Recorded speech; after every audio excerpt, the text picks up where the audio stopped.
Super Saravana stores. அமைச்சர் KN Nehru அவர்கள் சார்ந்திருக்கக்கூடிய துறையில தொடர்ந்து முறைகேடுகள் வந்து கொண்டே இருக்கிறது.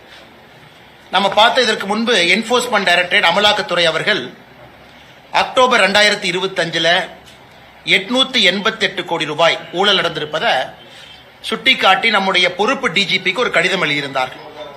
அமலாக்கத்துறையை பொறுத்தவரை அந்த கடிதத்தில் குறிப்பிட்ட 150 நபர்கள் பின் பாயிண்ட் பண்ணி கொடுத்திருந்தாங்க. வாட்ஸ்அப் சாட்டு, எப்படி பணம் மாறி இருக்கு, குறிப்பா நேரு அவர்களுடைய அமைச்சர் இருக்கக்கூடிய துறையில இன்ஜினியர் அபிஷியல்ஸ் அவர்களுக்கு அந்த பரீட்சைக்கு 25 லட்சத்திலிருந்து 35 லட்சம் ரூபாய் வாங்கியது ஏற்கனவே பத்திரிகையாளர் சந்திப்புல பேசியிருக்கோம். நான் டீட்டெயிலா போக விரும்பலீங்கன்னா அது உங்களுக்கு தெரியும். அது சம்பந்தமாக இதுவரை ஒரு வழக்கு கூட காவல்துறை பதிவு செய்யவில்லை. இது முதல். இரண்டாவது, மறுபடியும் நம்முடைய அமலாக்கத்துறை தமிழகத்தினுடைய பொறுப்பு டிஜிபி அவர்களுக்கு மறுபடியும் ஒரு கடிதம் எழுதியிருக்கிறாங்க. டிசம்பர் 3 கடிதம் எழுதியிருக்கிறாங்க. அதுல 258 பக்கம் அந்த கடிதம். இரண்டாவது முறை. இது திரு நேரு அவர்கள் சம்பந்தப்பட்ட முனிசிபல் அட்மினிஸ்ட்ரேஷன், வாட்டர் சப்ளை, நகராட்சி நிர்வாகத்துறையில குடிநீர் வழங்கல், அந்த துறையில 1020 கோடி ரூபாய் ஊழல் நடந்திருப்பதற்கான ப்ரூஃப் அட்டாச் பண்ணியிருக்கிறாங்க. இது குறிப்பாக நகராட்சி நிர்வாகம் மற்றும் குடிநீர் வழங்கல் துறையில அங்கே பொறுப்பேற்கக்கூடிய கான்ட்ராக்டர்ஸ், அரசனுடைய கான்ட்ராக்ட் கிடைக்கக்கூடிய கான்ட்ராக்டர்ஸ் எப்படி பிரைப், லஞ்ச பணமாக 7.5% 10% கான்ட்ராக்ட் வேல்யூவை நேரு அவர்களுக்கும் குடும்பத்தை சார்ந்தவர்களுக்கும் கொடுக்க வேண்டும் என்பதை ஒரு டோசியரா நம்முடைய பொறுப்பு டிஜிபி கொடுத்திருக்கிறாங்க. இதில் நீங்க நல்லா இந்த டோசியரை பாத்தீங்கன்னா, இது தமிழ்நாட்டில் மத்திய அரசு பணத்துல கட்டப்படக்கூடிய பப்ளிக் டாய்லெட், சானிடேஷன் சர்வீஸ், சுகாதாரத்துறை சம்பந்தப்பட்டது, நபார்டு வங்கியினுடைய பணத்தை வாங்கி நடக்கக்கூடிய ப்ராஜெக்ட், வாட்டர் ரெனோவேஷன் ஒர்க், அதாவது ஆறு ஏரி சம்பந்தப்பட்ட வேலைகள், சிவிக் கன்ஸ்ட்ரக்ஷன் ப்ராஜெக்ட். இதுல மத்திய அரசினுடைய பணமும் கூட மாநில அரசுக்கு அது நேரு அவர்களுடைய துறையின் மூலமாக இம்ப்ளிமெண்ட் ஆகக்கூடிய முனிசிபல் அட்மினிஸ்ட்ரேஷன், வாட்டர் சப்ளை, இதுல 1020 கோடி ரூபாய் ஊழலை கண்டுபிடித்து 258 பக்கம் டோசியராக பொறுப்பு டிஜிபி கொடுத்திருக்கிறாங்க. கொடுத்து கிட்டத்தட்ட இன்னைக்கு டிசம்பர் 3 உங்களுக்கு கிட்டத்தட்ட 12 நாள் ஆகுது. அதுல குறிப்பாக இடி அவர்கள் மறுபடியும் வாட்ஸ்அப் சாட் எப்படி பணத்தை வாங்கியிருக்கிறாங்க, ஹவாலா டிரான்சாக்சன், துபாய்க்கு ஹவாலா மூலமாக ஓவர்சீஸுக்கு அனுப்பி இருக்கக்கூடிய ப்ரூஃப், அது எல்லாம் கூட கொடுத்திருக்கிறாங்க. இதுல ரொம்ப அதிர்ச்சிகரமான விஷயம் என்னன்னா, இது அதிர்ச்சி தான், ஆனா ஆச்சரியம் இல்ல, நிறைய வாட்ஸ்அப் சாட்ல பார்ட்டி ஃபண்ட் மென்ஷன் பண்ணிருக்காங்க. பார்ட்டி ஃபண்ட் டிஎம்கேன்னு இருக்கு. அதையும் கூட அமலாக்கத்துறை அந்த 258 பேஜ் டோசியர்ல அதையும் கூட ஹைலைட் பண்ணிருக்காங்க. பார்ட்டி ஃபண்ட் அப்படின்னு அவங்க பண்ணி பிரைவை கலெக்ட் பண்ணிருக்காங்க. 7.5% 10% கான்ட்ராக்டர்ஸ். இது நேரு அவர்கள் சாதாரணமா பத்திரிகை நண்பர்கள் கேட்கும் பொழுது சாதாரணமா கடந்து போயிட்டாங்க. அதாவது இதுல ஒன்னும் உண்மை இல்ல, இது அரசியல் பழிவாங்கும் நடவடிக்கை, நான் இதன் மீது கோர்ட்ல பாத்துக்கிறேன், அங்க பாத்துக்கிறேன். அதனால் மறுபடியும் பத்திரிகையாளர் சந்திப்பில் நாங்க என்ன சொல்ல விரும்புறோம் அப்படின்னா, 888 கோடி ரூபாய் முதல் ஊழல் இன்ஜினியர் ரெக்ரூட்மெண்ட், ஒரு இன்ஜினியருக்கு 25 லட்சத்திலிருந்து 35 லட்சம் ரூபாய் லஞ்சம். இரண்டாவது, நேரு அவர்கள் துறையில கான்ட்ராக்ட் பெறக்கூடிய ஒப்பந்தக்காரர்கள் 7.5% 10% லஞ்ச பணம், அந்த பணம் துபாய்க்கு போகுது ஹவாலால, அதை அமலாக்கத்துறை மென்ஷன் பண்ணியிருக்கிறாங்க. பார்ட்டி ஃபண்ட்னு மென்ஷன் பண்ணியிருக்கிறாங்க. அப்படி இருந்தும் கூட அடிப்படை எஃப்ஐஆர் இதுல இல்ல. ஏன்னா எஃப்ஐஆர் ஃபைல் பண்ணாதான் அமலாக்கத்துறையை பொறுத்தவரை அவர்கள் அடுத்த கட்ட நடவடிக்கை, மணி லாண்டரிங் எல்லாம் அவங்க ஆக்ஷன் எடுக்க முடியும். இதையும் கூட கவனத்துக்கு கொண்டு வரும். மூன்றாவது, இன்று நேரு அவர்களுடைய அமைச்சரவையில் நடந்திருக்கக்கூடிய குளறுபடி.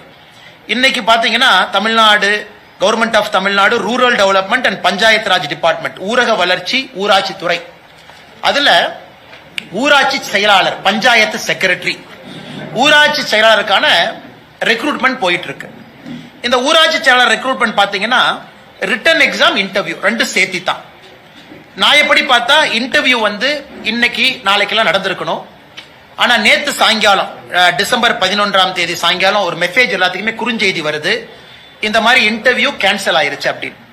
இன்னைக்கு 12 இன்னைக்கு யாரெல்லாம் இந்த வெப்சைட் ஓபன் பண்ணி பாக்குறாங்களோ, ஊரக வளர்ச்சி மற்றும் ஊராட்சி துறை வெப்சைட் ஓபன் பண்ணி பாக்குறாங்களோ, எல்லாத்துக்கும் ஒரு பெரிய ஷாக் என்னன்னா, யாரெல்லாம் இன்டர்வியூக்கு குவாலிஃபைடு ஒரு புது லிஸ்ட போட்டிருக்கிறாங்க. அந்த லிஸ்ட் எவ்வளவு குளறுபடியா இருக்குன்னு ஒரு 3 உதாரணத்தை உங்களுக்கு நான் சுட்டி காட்டுறேன். உதாரணத்துக்கு கோயம்புத்தூர். இன்னைக்கு கோயம்புத்தூர் என்னோட செல்போன்ல கோயம்புத்தூர் இருக்கு. அதுல நீங்க யாரெல்லாம் செலக்ட் ஆயிருக்கிறாங்க, பிசி உமன் பிசி மேல் உதாரணத்துக்கு அதை எடுத்துக்கிட்டோம் அப்படின்னா ஒரு பிசி உமன் வந்து 500 மார்க்குக்கு 494 வாங்கி செலக்ட் ஆயிருக்கிறாங்க, 493 வாங்கி செலக்ட் ஆயிருக்காங்க. அதே பிசி உமன் ரிஜெக்ஷன் பாத்தீங்கன்னா 500க்கு 496 வாங்கி ரிஜெக்ட் ஆயிருக்காங்க. சோ என்ன பேசிஸ்ல அவங்க லிஸ்ட் போட்டாங்கன்னு யாருக்குமே தெரியல. அதாவது இதுல வந்து இன்டர்னல் கோட்டா இருக்கு, அவங்க தமிழ் மீடியமா, அவங்க வந்து விட்டோவா, அவங்க வந்து மாற்றுத்திறனாளியா, இல்ல அவங்க வந்து இதற்கு முன்பே படை வீரரா இருந்திருக்கிறாங்களா அப்படிங்கிற வெயிட்டேஜ் வச்சு பார்த்தாலும் கூட இன்னைக்கு அவங்க வெளியிட்டிருக்கக்கூடிய ஊரக வளர்ச்சி மற்றும் ஊராட்சி துறை அல்ல ஊராட்சி செயலாளர் அதனுடைய லிஸ்ட நீங்க பாத்தீங்கன்னா சம்பந்தமே இல்லாத லோவர் மார்க் வாங்கினவங்க இன்டர்வியூ குவாலிஃபை இருக்கிறாங்க. சேம் பேராமீட்டர் மீட் பண்ணிருக்கக்கூடிய அதை விட அதிகமா மார்க் வாங்கி இருக்கிறவங்க குவாலிஃபை ஆகாம இருக்கிறாங்க. கோயம்புத்தூர், கரூர், மதுரை இந்த 3 மாவட்டத்தினுடைய லிஸ்ட நாங்க அனலைஸ் பண்ணதை பத்திரிகை நண்பர்களுக்கு இந்த பத்திரிகையாளர் சந்திப்பு முடிச்ச உடனே வாட்ஸ்அப்ல ஷேர் பண்றோம்.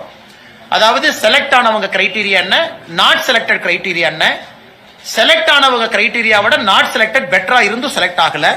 சோ இவ்வளவு குளறுபடிகளை இன்னைக்கு வெளியிட்டிருக்கக்கூடிய லிஸ்ட், இதிலும் கூட லஞ்சம் கைமாறி இருப்பதாக பெரிய அளவில் குற்றச்சாட்டுகள் வந்து கொண்டிருக்கிறது என்று காலையிலிருந்து.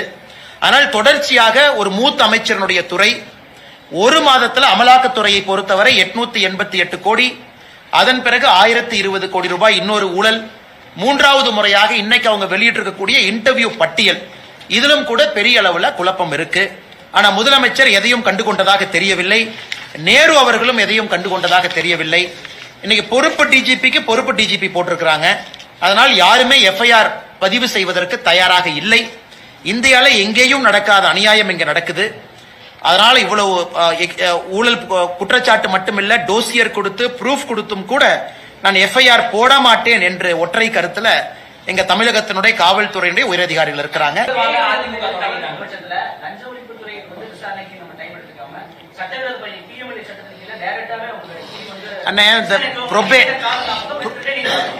ப்ரொபேட் அஃபென்ஸ், அதாவது இன்னைக்கு வந்து இடி அவர்கள் பிஎம்எல்ஏல வந்து நடவடிக்கை எடுக்கணும் அப்படின்னா ஒரு பேசிக் அஃபென்ஸ் தமிழ்நாட்டில் நடந்திருக்கணும், அதுக்கு ஒரு எஃப்ஐஆர் பதிவு செஞ்சிருக்கணும். அது எஃப்ஐஆர் பதிவு செய்யப்படாம பிஎம்எல்ஏ நீங்க நடவடிக்கை எடுத்தீங்கன்னா அந்த நடவடிக்கை செல்லாது. இது அவர்களுக்கு தெரியும். மணல் கேஸை பொறுத்தவரைக்கும் அதான் பிரச்சனை ஆச்சு. பேசிக் அஃபென்ஸ் எங்க, எஃப்ஐஆர் எங்க, உச்சநீதிமன்றத்தில் தள்ளுபடி ஏன் பண்ணாங்கன்னா தமிழ்நாடு அரசு எஃப்ஐஆர் ரெஜிஸ்டர் பண்றது இல்ல. அதை தாண்டி இடி வர்றாங்க. இடி வந்து மணி லாண்டரிங் என்கொயரி பண்றதுக்கான அதிகாரம் இருக்கு. அதனாலதான் இடி திரும்ப திரும்ப கேட்கறாங்க, நீங்க எஃப்ஐஆர் பதிவு செய்ய வேண்டும்னு திரும்ப திரும்ப கேட்கறாங்க. இன்னைக்கு 2வது கேள்வி, ஒருவேளை இவங்க எஃப்ஐஆர் பதிவு செய்யல, யாராவது பொதுநல வழக்கு போட்டு உயர்நீதிமன்றத்தில் ஆர்டர் வாங்கி எஃப்ஐஆர் பதிவு செய்ய முடியுமான்னு கேட்டா முடியும். இந்த பத்திரிகையாளர் சந்திப்பே ஒரு விதத்தில் அதுக்கு தான் நடத்திக்கிட்டு இருக்கோம். பத்திரிகையாளர் சந்திப்பிலையும் சொல்லி இருக்கின்றோம்.